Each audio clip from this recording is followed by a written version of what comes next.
This film is a compilation of videos from lessons over a period of several weeks with my former student Caroline, demonstrating how I go about teaching spiccato and sautille strokes. Caroline started studying with me in 7th grade when she was about 11 years old. She continued studying with me for 6 years through high school. In her last recital before going off to college, she played the complete Elgar concerto, as well as other pieces, and at the end of this video is part of her performance of the Elgar, showing the beginning of the second movement with the famous sautille stroke. The lessons throughout the video were live, unscripted sessions. We started with the scale system that I had taught her when she first began lessons with me a few weeks earlier. When she first started with me, she had never done any of the off-the-string strokes. By the time of the lesson in the first video here, she was able to do the basic off-the-string strokes in her weekly scales. And then we worked on the Foyard number 32 variations dealing with sautille. This video also shows some sessions in which we explored the bouncy bow exercise and the so-called bubble exercise.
So have you ever done sautille before?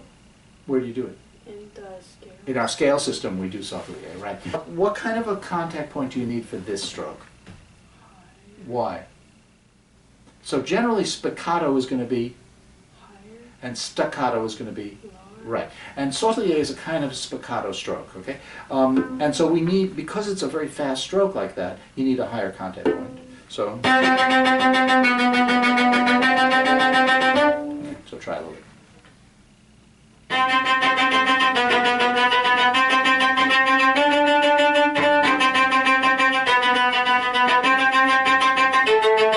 Okay, now the faster it is, the further out on the bow it's going to be. The faster it is, the still active, passive, but the faster it is, the more it's going to go in the wrist. Just do this for a second, like without the bow, just do this motion. Good. So it's going to be a little bit more of that loose wrist kind of thing, but it still comes from the upper arm, basically. So just do that. Right. And just do one group, and start always from the string. Just do one group like that. Yeah. Yeah, that might be too far out on the bow now for this tempo, so sometimes it's good to start here and move it out. So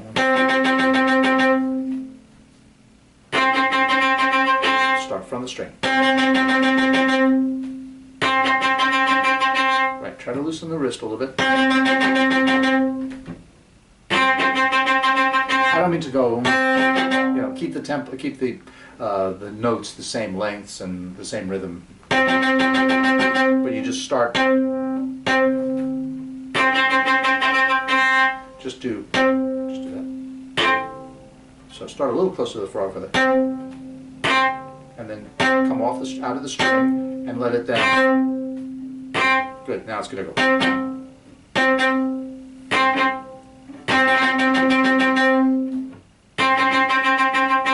Right. Let it have a little bit more of this shape rather than a U shape, a little more V.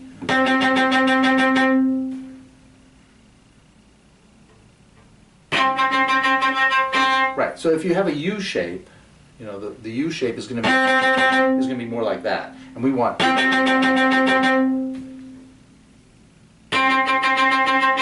Okay. So with that idea, just continue on for next time, and maybe move the tempo up a little bit, And I'll do much more with this stroke than next time, okay?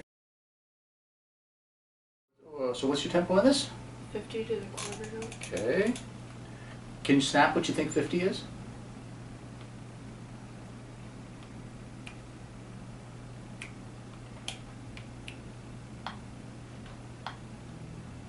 Very close.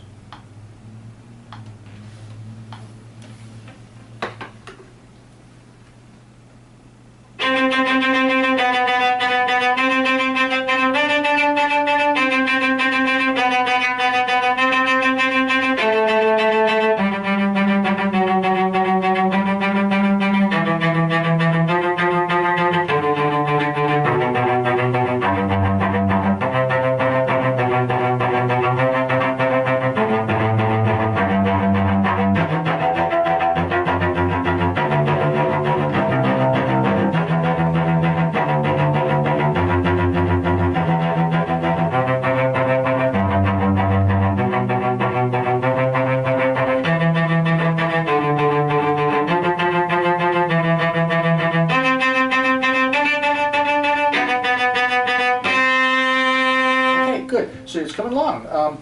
What do you think the goal is going to be now with the sautille, trying to do this? Faster and faster, right? Do we have a goal tempo yet? Okay. So the long-term goal tempo for this should be 80. Okay. And the reason for that is from.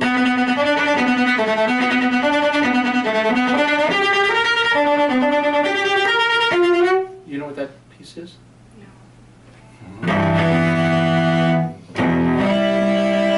That piece?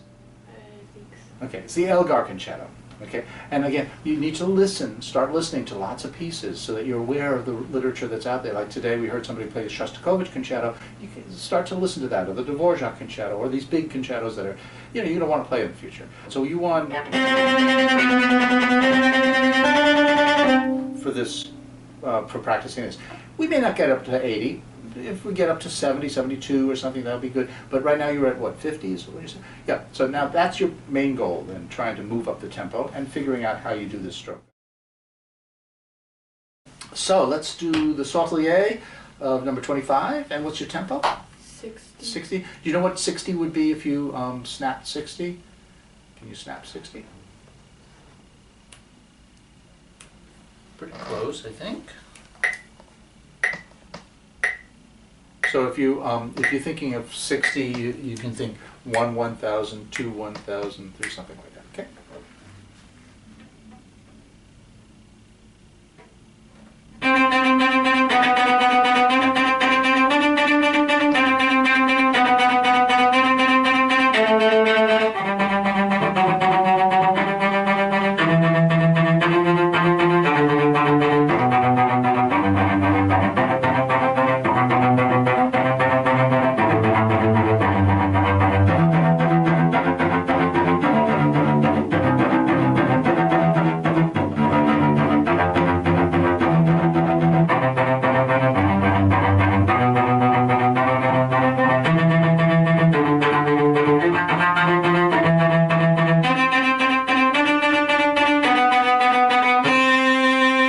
Good, okay, great. So has it moved up in tempo a little bit? Okay, so what you want to do now is keep moving it up, right? Do you remember what number we're trying to move it up to? 80. 80. So you want to try to move it up to 80 or so. All right, so on the lower strings then, there probably is going to be a little bit lower bounce to it, okay? Don't go quite as high on it. Just stay very close to the string on the bounce, okay? So here we have now an exercise that I call the bouncy bow exercise. It'll be at the tempo of 60. Okay, and what it'll be is, I'll just demonstrate it once, so it's going to be about that tempo.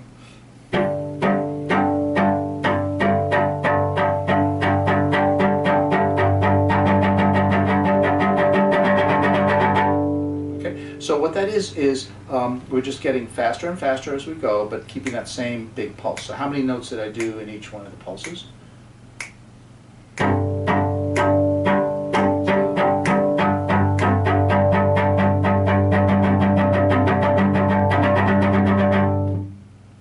Two. 3, 4, 6, 8. Right, do you recognize those numbers from The scale. the scale? That's what we do in the scale. Now for this exercise, we're just using the open strings, and you're going to start from above the string. So it'll be, so do the twos. Let's get a louder metronome going here. 60. Okay, try. Let's start kind of high and just let it drop. Yeah, so start higher. And just let it swing like this so it has a nice resonance.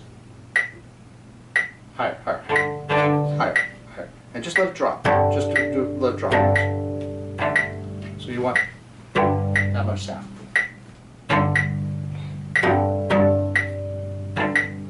Just let it drop. Okay, try to get a mix of the two strings so it's...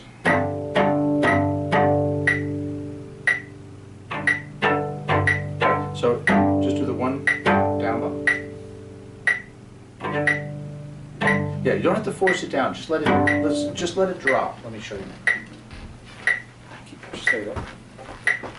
So I'm going to start like this high.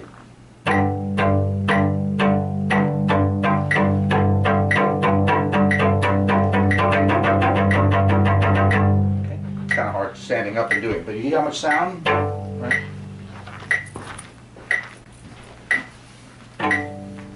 Start higher, like here, and then just drop. That's it, and give it a little bit of a down bow kind of feeling in it. Just do one drop.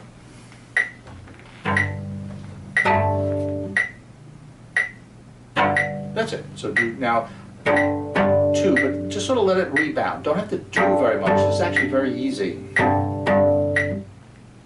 Higher. Good, again. Yeah, don't force it down or anything, just let it drop. Good, triplet, so it'll be...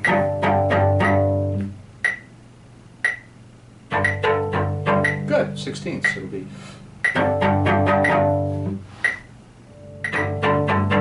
Good. Good. Remember, it's active, passive. Good, a little more G string.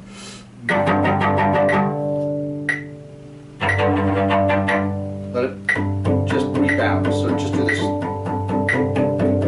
So now all you need is a little bit of the upper arm.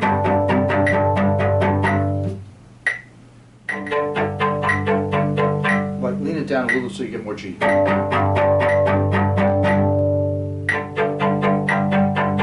Good, and a little looser wrist. Good. So this comes a lot from the height. If you do, it's a little less, bouncy sort of. Just do down, let a big circle.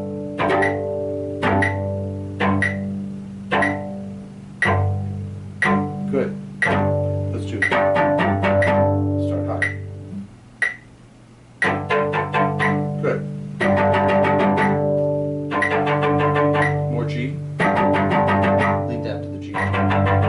Good. Now it's a lot more in the wrist now. Start high. More in the wrist. Good, that was a good one. Just do this in the air, just go without the bow. Just go yada da da da da da da da. So upper arm, yeah. Ba da da da da da da da.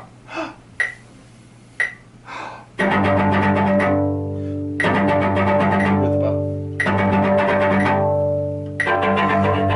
That's it. Okay, go back to twos now. It'll be.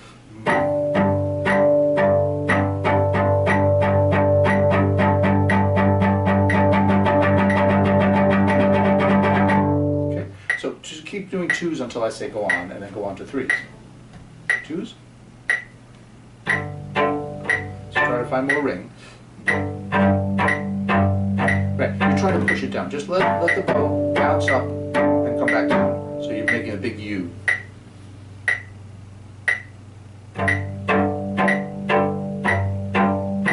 Doing it.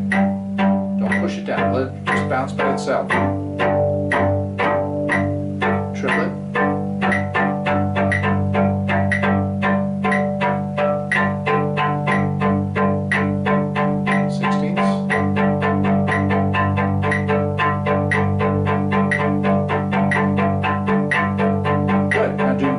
Sextuplets, so you're going sixteenths and do one group. So you do sixteenths. Again. That's the idea, okay? Do you understand the concept of this? How to do this? Okay.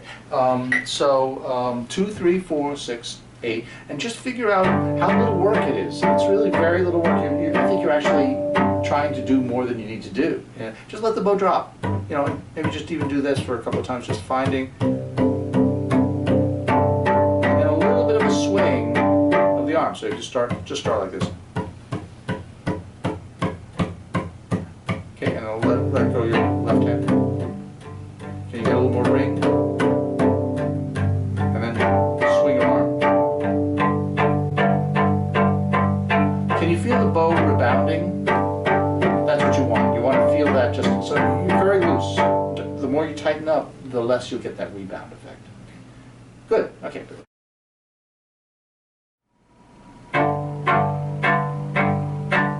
Good.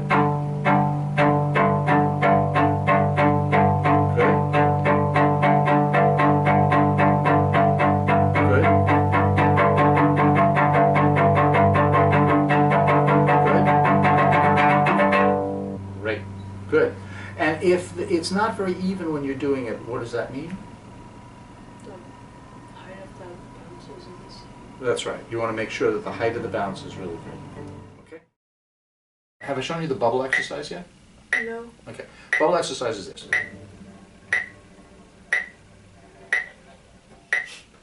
Okay. What's the point of that exercise, you think? Well, try it first. You can make some big bubbles first. Okay, just go. Go. From Yeah, like just the on way I'm doing the it. floor or like from Just the way I'm doing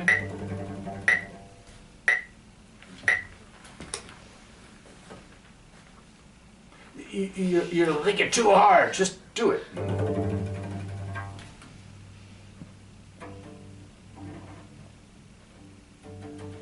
That's it. All you have to do is move your arm forward. The bow will take care of all the bounce by itself. I'm not doing anything. That's the whole point of this exercise. The bubble exercise is, I'm not doing anything. The bow is doing it. It has its natural bounce. The only thing I'm doing is moving my arm forward. Right. Maybe do it a little bit further. You're like right at the tip there now. Like in there. You see where I am in bow? See where I am? I'm further up. The bow. Further up. Yeah. Okay.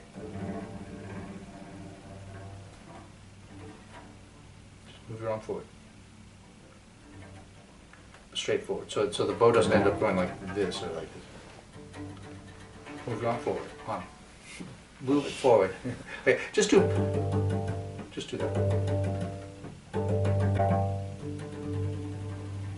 There you go. Okay, so you're doing a little bit like this. Just make sure you're moving it down. So try big bubbles, and then make them smaller, and then you can make them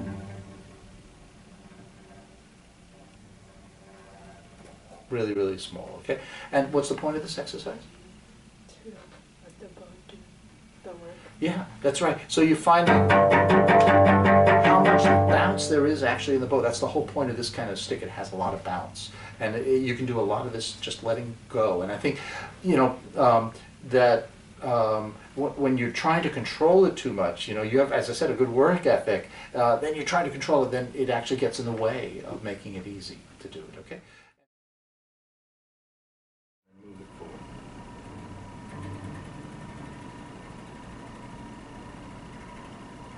Great. All right. So this is an exercise, but it's a real thing. It's something we actually do.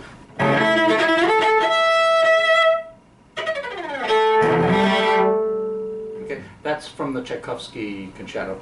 That's a cadenza, and that is the same stroke we're doing.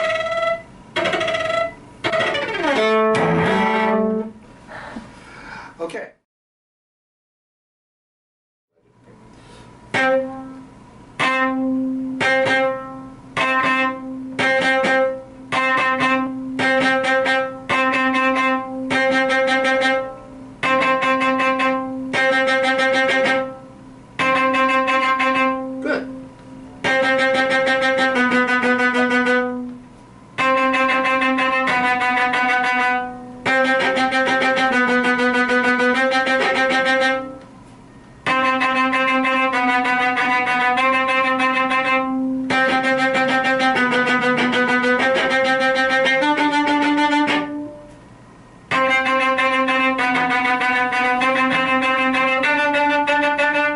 Okay, so you see how we're kind of building it up a little bit. That's a good way to practice it also.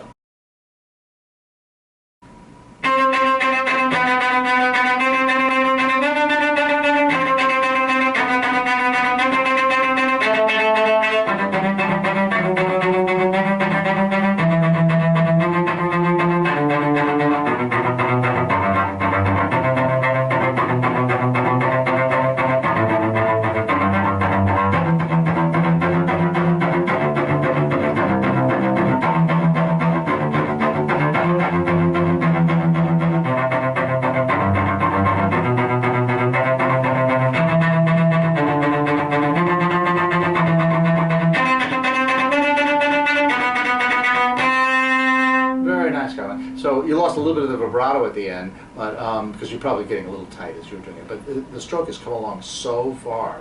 That's great. There are going to be other chances to do this sautille on other pages of the foyer as we go on. So keep this kind of warm. Keep it going. Keep working with it occasionally, so that you don't lose what you had, but that it actually gets maybe a little faster. Also, you know, our goal tempo was 80, but we didn't have to get to 80 now. This was probably about 70, and listening to the sound, the quality of the sound, of course, coordinating the vibrato and all those kind of things. Okay, good job though. Let's do 26. On the lower strings, are you supposed to go out further out? No. The lower string a little closer in. Right. So basically, if you, let's say you're here on the A string, you go here on the D, here on the G, here on the C. So it goes in a little bit closer, right? And you know, some people say find the balance point. Well, there really isn't a balance point. There is a balance point for the bow if you're just holding the bow like that, you know. But there isn't a balance point for these strokes. It depends on the tempo. So if I'm going a spiccato, let's say, it's going to be here. But if I'm going sautille, it might be there. If I go a really fast sautille, it may be further out. Right? So the balance point depends on the tempo and depends on the kind of sound you want also. So number 26.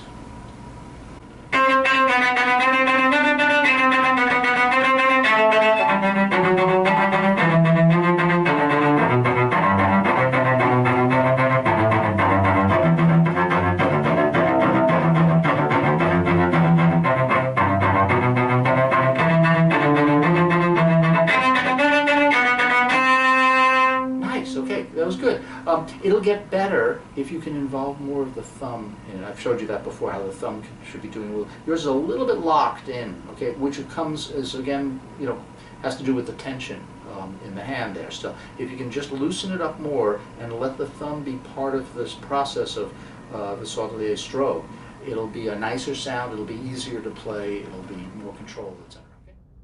So these videos were made in successive lessons over a period of several weeks. At this point, we moved on with the rest of the four-arm bowing exercises, numbers 33 through 36, and we kept coming back to the sautier in some of the variations, with each successive time becoming easier for Caroline and more successful.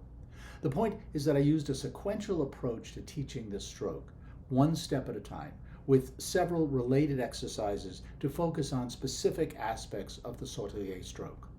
By the way, if you're interested in the complete blog showing my approach to teaching bow technique, it's available at this web address. At the end of her studies with me, before going off to college, Caroline did a full recital, including the Elgar concerto. Here is a short clip of the second movement of the Elgar with the sautier stroke.